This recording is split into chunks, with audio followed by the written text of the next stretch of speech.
Okay, so we're going to be starting our new chapter in trig, and we're talking about the inverse circular functions and trig equations. So basically we're going to be solving trig equations. Some of them are going to have inverse. So let's first start talking about inverse circular functions. So again, this is all about just our regular trig. Okay. Um, let's recall that for a function to have an inverse, that is also a function, it must be 1 to 1, aka it must pass your horizontal line test. Right? So if we think about just a generic equation, let's go y is equal to x squared, right? And so if I graph y is equal to x squared, right, I get this lovely parabola, and I know that it is a function because it passes your vertical line test. When I plug in some numbers, so let's say I plug in -2, I'll get 4, -1, I get 1, 0, I get 0, 1, I get 1, 2, I get 4, and so forth, right? But what's going to happen is that if I draw a horizontal line, it's going to fail, okay? Because that means that I'm going to have two outputs that are exactly the same, which if we look at this, 4 appears twice. So 1 to 1 means that for every input, there is a unique output. Okay, but let's go back to this problem. When I switch things around, so the first thing I would do is I would switch where the x and the y are, and then I would take the square root, I'd take the square root, and I would get plus or minus the radical of x is equal to y. And if I was to graph this problem, right, what I would notice is that I have the positive radical, and then I'd have the negative radical right down here. So this is the positive radical, and this would be the negative radical. Okay, and if I look at this, right, this fails my vertical line test. So I don't want to use both the positive and the negative. So if we remember way back into a previous unit, what we said was we wanted to restrict our domain. Okay, and so when I look at this parabola, I want to restrict it from the vertex, and so I want to kind of get rid of the leftovers, right? So if I restrict this and I say I only want to look at my domain from 0 to infinity. Basically what that means is I'm going to be able to take away everything that made this fail the horizontal line test, which means that now I'm not going to be plugging in any of these numbers, which means I'm only dealing with the positive side. And so here I get to take away the negative portion of the radical, and I would be able to take away this part of my radical. And then all of a sudden, this now passes my vertical line test. It also passes my horizontal line test. We've kind of made it become a one-to-one function. And let's just remember our inverse notation, right? Inverse notation kind of looks like this. F, the inverse of the function, right? So again, inverse function notation.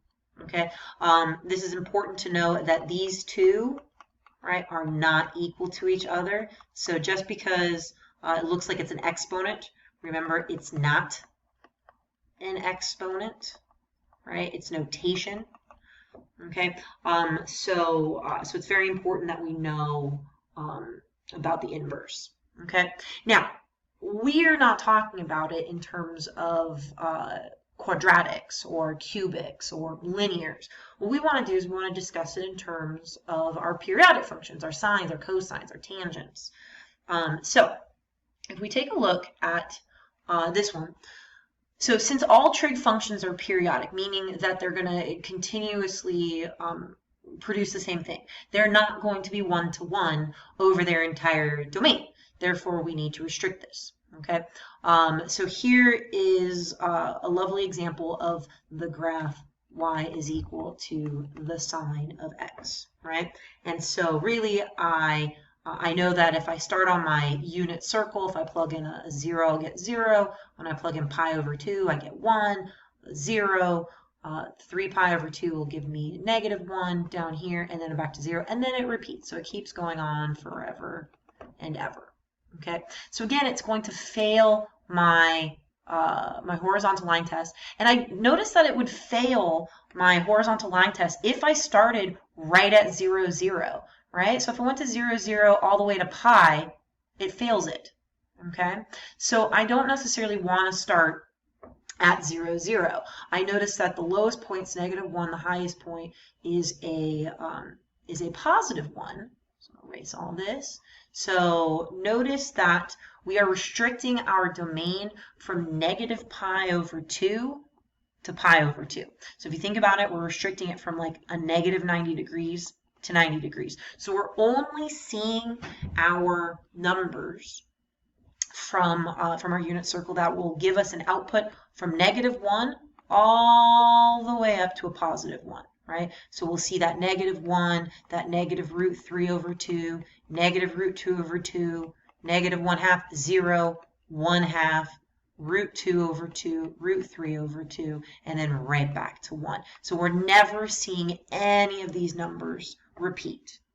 Now you might be asking yourself, potentially, right, why are we going from -pi/2 to pi/2? Why can't we go from pi/2 to 3pi/2, right? Don't those give us the same results? And you are correct, 100%, right? From pi/2, we are going to see that 1, so we basically would start here, and then we would go down all the way to -1. By that means, why don't we start at 3pi/2 and go all the way through our unit circle, right? And end again right here, okay? Really, it just has to do with what does the world look at and what does the world kind of dictate. So it's accepted in mathematical conventions that we always start at -pi/2 to pi/2. So with that being said, we are only going to use -pi/2 to pi/2. So we're not going to say pi/2 to 3pi/2 or 3pi/2 to, so if I add 2 pi to this, so that would be 4, oops, not 4. It gives you 4. If I do 2/2, so this would be a 5pi/2. So we're not going to go from 3pi/2 to 5pi/2. We want to continue using this lovely restriction, okay? And so we are going to have new inverse sayings. So when I want to take the inverse of my sine, right, this is my normal sine graph. So when I want the inverse of sine, it's going to look like this. Sine, the inverse of sine of x. So again, it's red, inverse sine of x, right? There's also other notation. We actually sometimes don't have to use the -1. We can use what's known as arc, and we're going to use that a little bit more often. So arc sine of x is the same exact thing. So again, it's the inverse sine of x. Okay, so what would happen if I want to look purely at my graph from these 2 points? This is what our inverse of our sine actually looks like. Because again, inverse just means that we are flipping our x's and our y's. So this is, again, the inverse sine of x graph, or we can call it, right, arc sine of x. So again, notice that what used to be in the x coordinate, right, the -pi/2, is now in our y coordinate, right? So again, here on this problem, our domain is from here to here. Our range is still -1 to 1. So when I look at my inverse, my new domain is -1 to 1, and my output, my range, is -pi/2 to pi/2. Okay. So at this point, right, what you should do is you should find this paper, okay, that I've uploaded to my website. Hopefully, you're able to print it out, so that way you don't have to copy it down into your notebooks. And so we're going to kind of talk about what this means. All right, and I've made them a little bit bigger onto my whiteboard. Okay, so here's our first function, right? So y is equal to the sine of x. So again, notice here's my new restricted domain. We're not just plugging in all of our numbers, right? And again, I'm going from -1 to 1. So basically, notice that, again, these kind of just switch. So my domain becomes my new range. My range becomes my new domain. Okay. Again, you'd be switching the x and the y, so you can kind of write it like this. Sine of y is equal to x. Anytime you see if that looks like it's misspelled, it stands for if and only if. Okay.